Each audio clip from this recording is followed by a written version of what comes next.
नमस्ते नमस्कार साथियों, आज आप लोगों के बीच हम सीटेट पेपर 1 के लिए क्लास रिकॉर्ड कर रहे हैं। सीटेट पेपर 1 पढ़ेंगे हम लोग और सीटेट पेपर 1 में ईवीएस पढ़ेंगे। साथियों, हम ऑफलाइन भी पढ़ाते हैं। हमारा ऑफलाइन सेंटर है गुरुकुल सीटेट एकेडमी, जो अलपट्टी गुमती के नीचे हैं, इंदिरा कॉलोनी वाले रोड में स्टार्टिंग में ही है। तो साथियों, देखते हैं हम लोग पढ़ते हैं। आज हम लोग पढ़ेंगे ईवीएस। ईवीएस जो सीटेट पेपर 1 में आता है, 30 मार्क्स का आता है। तो उसको हम देखेंगे, जानेंगे, समझेंगे और बेहतर तरीके से पढ़ेंगे ताकि 30 में 30 मार्क्स हम लोग ला सकते हैं और अच्छा से सीटेट का तैयारी कर सकते हैं। देख सकते हैं ईवीएस जो है सो आप लोग का सिलेबस में 30 मार्क्स का है। देखेंगे सीटेट पेपर 1, सीटेट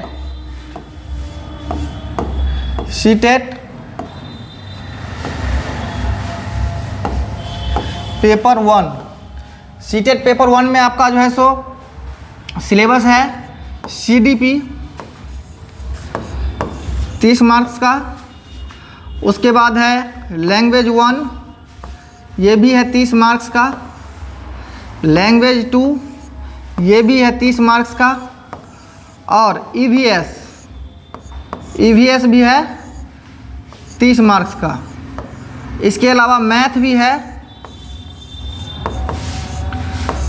है 30 मार्क्स का। तो अदर सब्जेक्ट के बारे में हम कल बता चुके हैं। कल जो वीडियो अपलोड किए हम अपने चैनल पे, फेसबुक पे भी है और यूट्यूब पे भी है। तो आप लोग से साथियों अनुरोध करेंगे कि अगर वीडियो अच्छा लगे तो लाइक, शेयर और सब्सक्राइब कर लें। फेसबुक पेज पे देख रहे हैं तो उसको फॉलो कर लें और यूट्यूब पेज पे देख रहे हैं तो उसको सब्सक्राइब कर लें, ताकि इस तरह का वीडियो आप लोगों के बीच अपलोड करते रहेंगे, आप लोग देखते रहेंगे और सीटेट में ज़्यादा से ज़्यादा मार्क्स ला सकते हैं। तो अभी हम ईवीएस के बारे में चर्चा करेंगे। तो ईवीएस दोस्तों, आप जैसे कि देख रहे हैं कि 30 मार्क्स का आता है और 30 में से ईवीएस में 2 खंड रहता है। 15 नंबर का कंटेंट रहता है और 15 नंबर का पेडागोजी रहता है। 15 नंबर जो है सो पेडागोजी रहता है।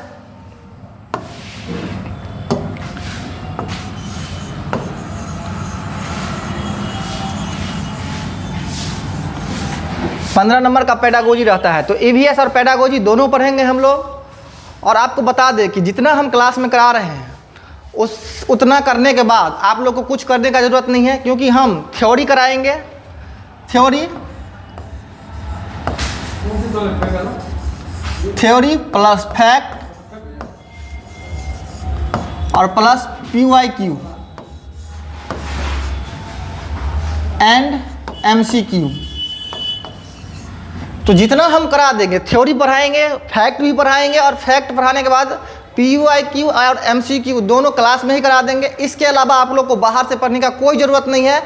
और इतना आप लोग अगर कवर कर लेते हैं तो 30 में 30 मार्क्स आप ला सकते हैं ईवीएस में। 30 में 30 मार्क्स ला सकते हैं ईवीएस में। तो ईवीएस को देखते हैं कि ईवीएस में हमको क्या सब पढ़ना होता है। तो ईवीएस में थीम होता है। थीम 6 है और उप थीम भी है। तो पहला थीम है आपका परिवार एवं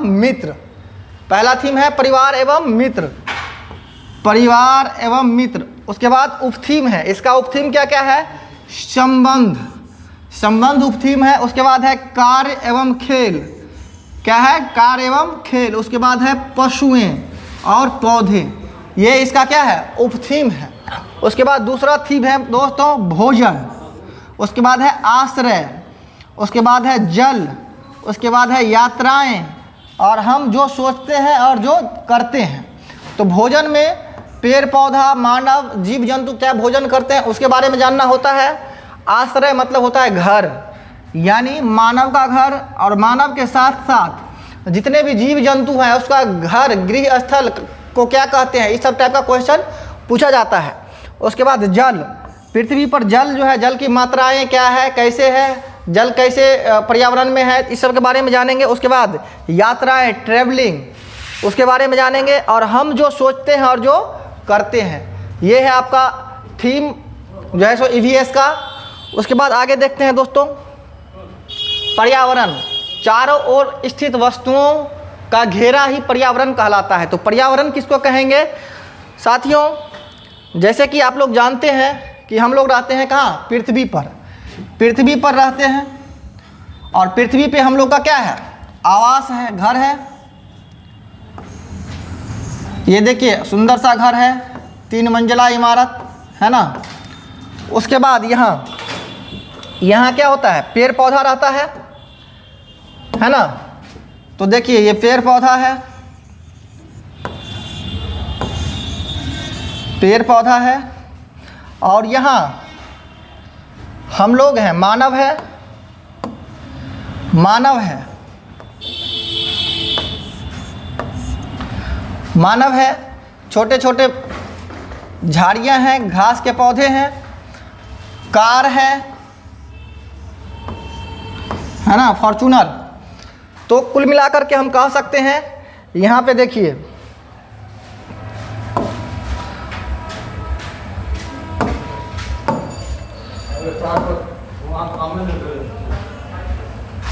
ये मान के चलिए सूर्य है, सूर्य है। सूर्य से यहाँ से प्रकाश आता है, जिससे पेड़ पौधा अपना ऑक्सीजन से ऊर्जा प्राप्त करके जो है सो प्रकाश संश्लेषण के द्वारा अपना भोजन बनाता है ना। सूर्य है, SUN, सन मतलब सूर्य, सूर्य है। तो कुल मिलाकर कहा जा सकता है कि पर्यावरण हमारे आसपास में जितने वस्तुएं हैं, जीव जंतु है, पेड़ पौधा है, वो सब पर्यावरण का हिस्सा है।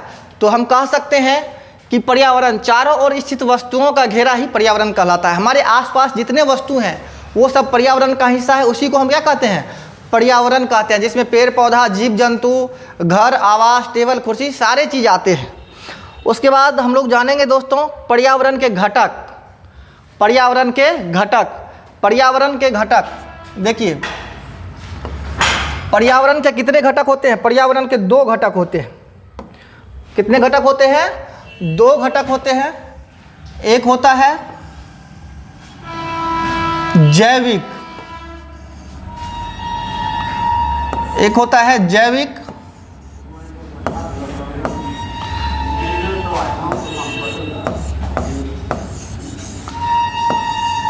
और एक होता है अजैविक।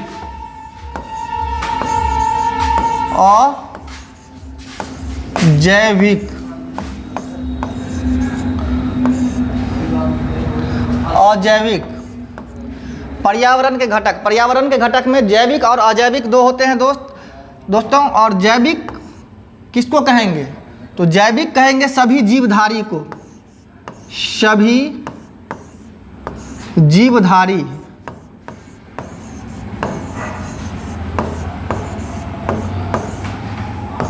सभी जीवधारी आपको क्या कहेंगे? जैविक कहलाएंगे। यानी जितने भी जीवधारी हैं, पेड़ पौधा, जीव जंतु, सब क्या कहलाएंगे? जैविक कहलाएंगे। सभी जीवधारी इसके अंतर्गत आते हैं। और सभी जीवधारी में भी आपका 3 को कैटेगरी बांटा गया है। 3 कैटेगरी। पहला है उत्पादक,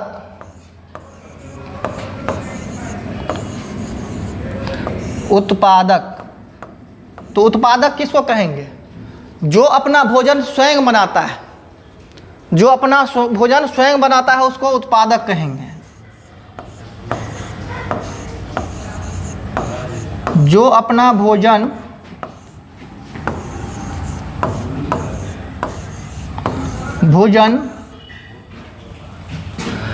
प्रकाश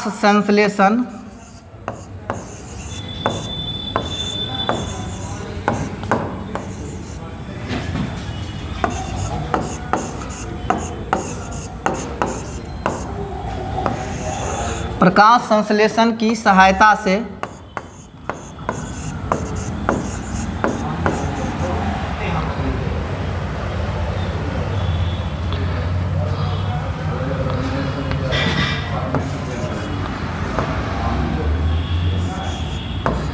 प्रकाश संश्लेषण, जो अपना भोजन प्रकाश संश्लेषण की सहायता से स्वयं बनाता है, स्वयं बनाता है,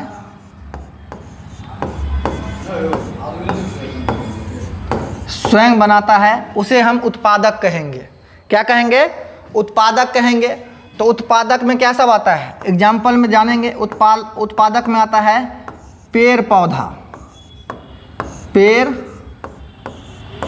पौधा, और आता है नील हरित शैवाल, नील हरित शैवाल,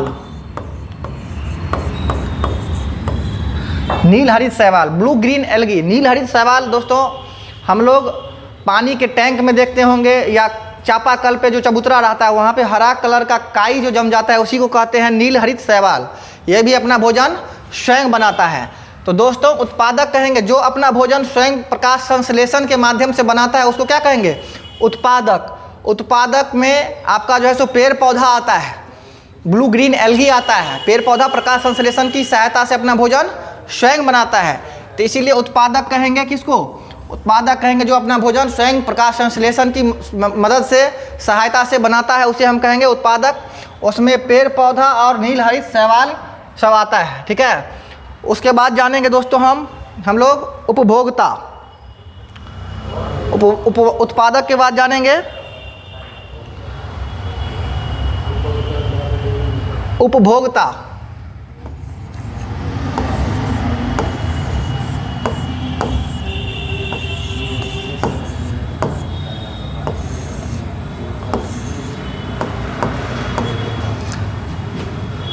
उपभोक्ता कहेंगे दोस्तों जो दूसरे जीव जंतु या पेड़ पौधों पे आश्रित होता है अपना भोजन के लिए, जो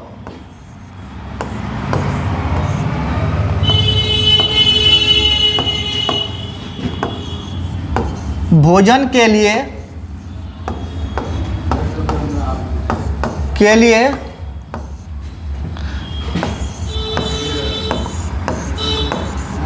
दूसरों पर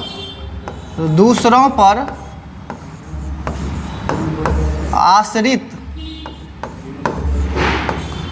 होता है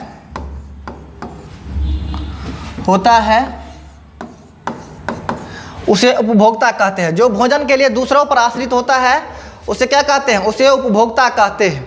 उपभोक्ता में आता है आप लोग, एग्जाम्पल है मनुष्य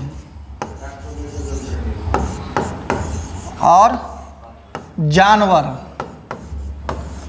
क्योंकि हम लोग प्रकाश संश्लेषण के माध्यम से अपना भोजन नहीं बनाते हैं, हम लोग अपना भोजन जीव जंतु से, जैसे मांसाहारी है वो चिकन अंडा मछली खाता है, और जो शाकाहारी है वो क्या खाता है, वो मान के चलिए चावल दाल सब्जी खाता है। तो चावल दाल सब्जी हम लोग खुद तो बनाते नहीं हैं, वो प्रकृति से हमें मिलता है और उसको हम लोग सिर्फ खाना बनाते हैं, है ना। लेकिन कहाँ से मिलता है, प्रकृति से मिलता है भोजन के रूप में। लेकिन पेड़ पौधा अपना भोजन स्वयं प्रकाश संश्लेषण के माध्यम से अपने पत्तियों में जो है सो प्रकाश संश्लेषण का प्रक्रिया पूरा करता है और भोजन बनाता है।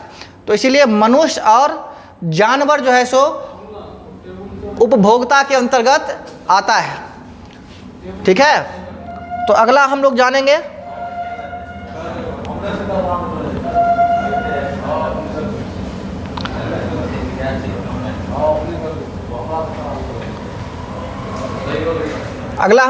अपघटक।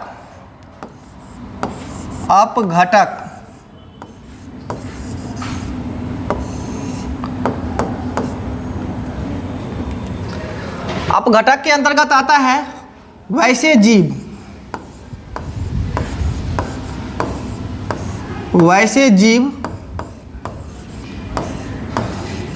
जो अपना भोजन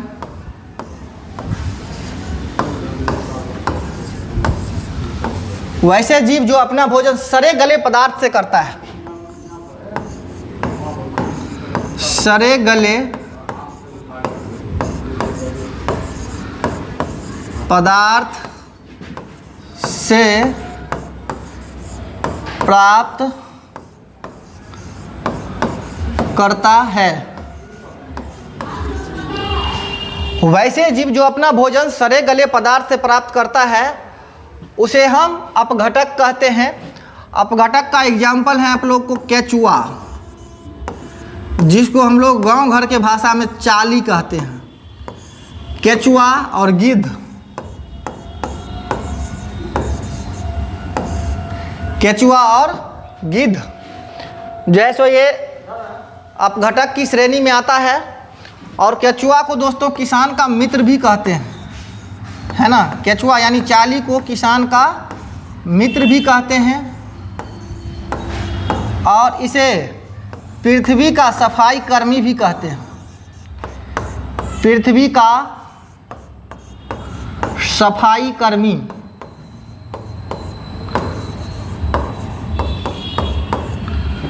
पृथ्वी का सफाई कर्मी भी कहते हैं। तो ये क्वेश्चन पूछा गया है कई बार एग्जाम में। केचुआ को क्या कहते हैं? किसान का मित्र कहते हैं। क्यों कहते हैं किसान का मित्र? इसलिए कहते हैं क्योंकि केचुआ जो है ना ज़मीन में उर्वरकता बढ़ाता है, वहाँ ज़मीन के लिए, खेत के लिए बहुत ज़्यादा उपयोगी है। इसीलिए केचुआ को किसान का मित्र कहा गया है। और पृथ्वी का सफाई कर्मी इसीलिए कहा गया है कि पृथ्वी को यानी खेत को, ज़मीन को जो है सो ये साफ़ सुथरा रखने में मदद करता है। तो आप लोग जान गए अपघटक किसे कहते हैं। अपघटक वैसे जीव जो अपना भोजन सड़े गले पदार्थ से प्राप्त करता है उसे केचुआ या गिद्ध कहते हैं। केचुआ और गिद्ध जो है सो अपघटक के श्रेणी में आता है। तो याद रखिएगा आप लोग, केचुआ को किसान का मित्र भी कहते हैं और केचुआ पृथ्वी का सफाई कर्मी भी है। तो आगे जानते हैं।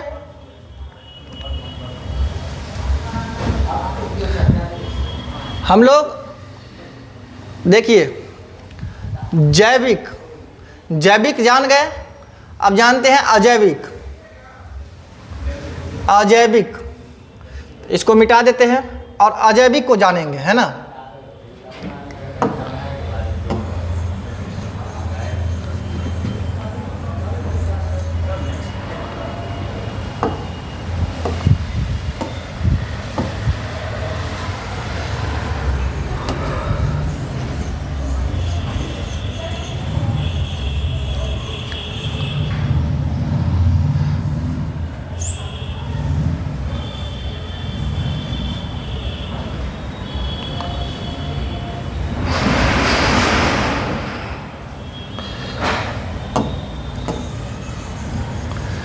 तो जैविक जान गए। अजैविक को जानते हैं दोस्तों।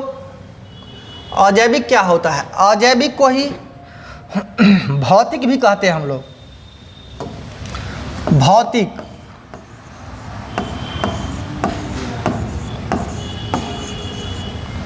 भौतिक। अजैविक दोस्तों निर्जीव वस्तु जिसके अंतर्गत आता है उसे हम अजैविक कहते हैं।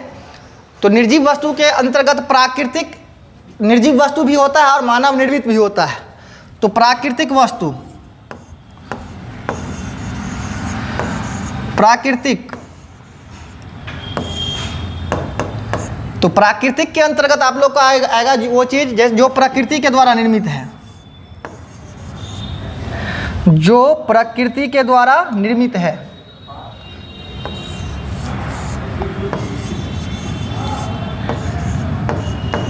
प्रकृति के द्वारा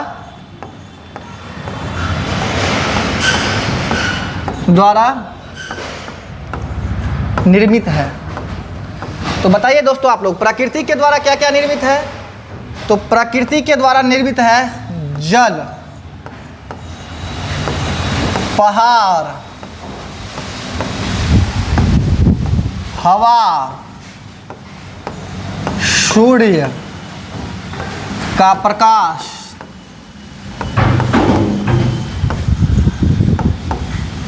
ये सब प्रकृति के द्वारा निर्मित है। तो इसीलिए हम लोग इसे प्राकृतिक कहते हैं। प्राकृतिक अर्थात जिसको भगवान नहीं बनाया है। उसके बाद आंधी आ गया है तेज, है ना। जल्दी से आप लोग को बता देते हैं कृत्रिम।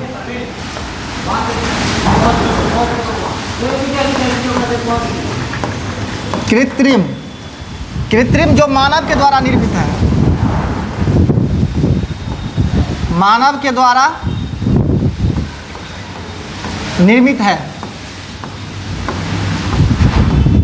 साथियों इसके बाद कल हम बता देंगे इसमें कृत्रिम मानव के द्वारा निर्मित है। लगभग ये चैप्टर हो ही गया है। तो इससे आगे हम कल बात करेंगे कि क्योंकि तेज आंधी आ गया है।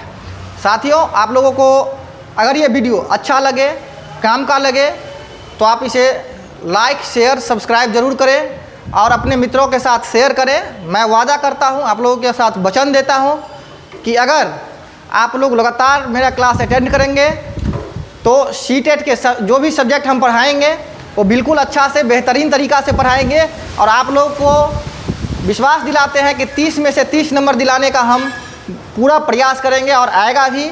इसीलिए भरोसा रखिए। NCERT क्लास 3, 4, 5 जो है सो इसके अंतर्गत आता है EVS में, और वो सारा कवर कराएंगे, प्रीवियस ईयर क्वेश्चन कराएंगे। तो बहुत बहुत धन्यवाद। तेज़ आंधी आ गया है।